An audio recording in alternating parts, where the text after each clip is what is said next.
So, are electric cars the death of our industry? Let's talk about it on today's Talking Mods.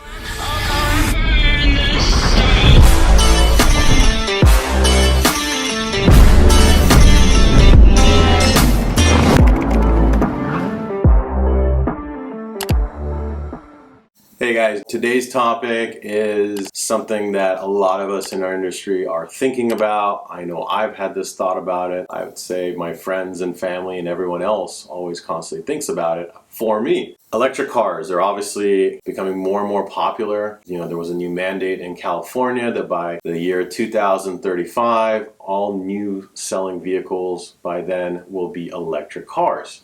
Are you kidding me? Meaning the end of gas cars. And then in turn, everyone believes, and the thought is that it is the end of car modification. Now, is it the end of our industry? What? No. Absolutely not.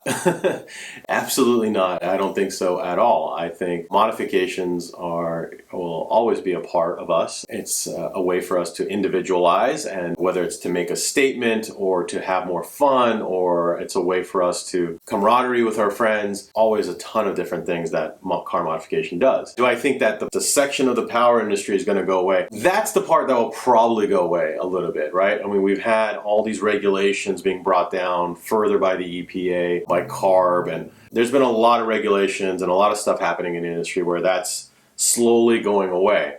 Do I think that's going to be completely dead? No. I think the cream of the crop, any industry will exist. It'll become more boutique. Prices will probably be more expensive if you're doing, turbo modifications and certain types of modifications. There will always be the enthusiast group, right? We'll still always want to do that. There'll be the guys who want to track with that. I mean, GT3 sounds super nice.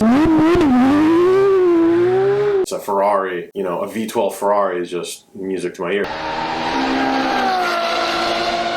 Or Pagani, Zonda. I mean, it just sounds beautiful. There's always going to be the enthusiasts who have those vehicles, but it will become even more super niche. But is it the end of our industry? I don't believe so, and I'll give you an example why. First of all, I drive every day on my daily commute a Tesla, a Model S. Why? Because I was spending about $900 when I did the math. I did $900 a month I was driving a Cayenne Turbo to and from work every day, and I drive quite a bit. And I like driving. I don't dislike driving. I just do a lot of driving, and it made a lot more sense for me in terms of how much I was spending, and it's definitely saved me a lot of money. I also wanted to start getting us into that market as a company for modbargains and, for modauto and all that. Now, we work on Teslas all the time. We sell a ton of Tesla parts, and it's a growing segment. Obviously, it's not as big as the other segments that exist, right? I do think that it's incredibly important to understand how it's going to change. Obviously, cosmetics, the appearance of the vehicle, the way the car looks is always going to be something that we can do, right? We have wheels, that's always going to be something that's different. Tires are going to exist. Now, some of the wheel technology that they're coming out with from Tesla are just freaking ugly. I understand that you're trying to save a little bit more mile per gallon, but that 0.5% is not worth it. If that's what it even, half of 1%, if even that, I just think they're really ugly personally. Now, I understand that a lot of people want to increase miles per gallon, and that comes with, better aero or making the car lighter. It's the same principles that apply from car modifications, right? From us wanting to go with carbon fiber pieces and making our cars lighter or having better suspension. We're going to always have better suspension. There's always going to be a room for improvement. So, I mean, today we see these cars, they are being tracked, guys. At Laguna Seca, I saw Teslas. You're starting to see more Model 3s. The range has increased. Now, when the range was able to increase, we were able to get more laps, and then now you're getting, the guy from Laguna Seca will run down. It takes him about 20 minutes to go get a charge. By the time he gets to his next session, he comes back.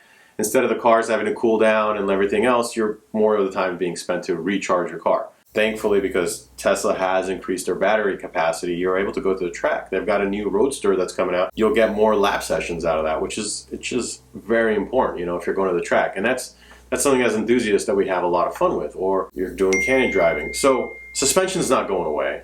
Wheels, cosmetics is not going away. The aesthetics is not going away. Modifications to the interior is not going to go away. Individualizing is not going to go away. So there's still a huge segment.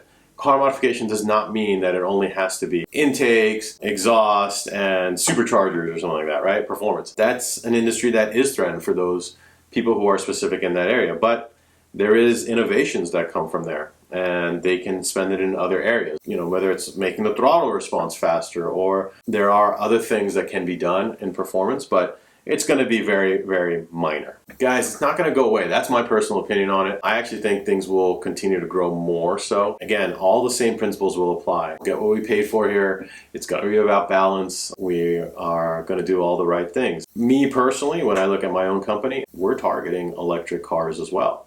We target both. We target all vehicles. But we're going to continue to grow and learn from it. We're learning, you know, because of range anxiety. If you guys know what range anxiety is, when you don't have enough electricity, a lot of people are looking for products that are going to increase their range, right? And in order to increase range, you need to get lighter weight products. So we're looking for alternative products that are going to be lighter weight. An example would be, you know, lugs. The lugs, I talked about rotating mass, but getting the lugs down to titanium bolts, for example. Small amount, it makes incremental differences. And incremental differences are what, you know, everything's always been about, right? If you play football, you sometimes win by an inch, sometimes whether you get that first down or you don't. The same thing is with our vehicles. That's my thoughts on it. Guys, I'd love to hear your own personal thought, what you guys think is at the end of the industry. You guys can talk about autopilot. Do you think that's going to mess our industry up? Looking forward to your comments down below. I will see you on the next Talking Mods. Please hit like or subscribe if you haven't done so. Thanks, guys.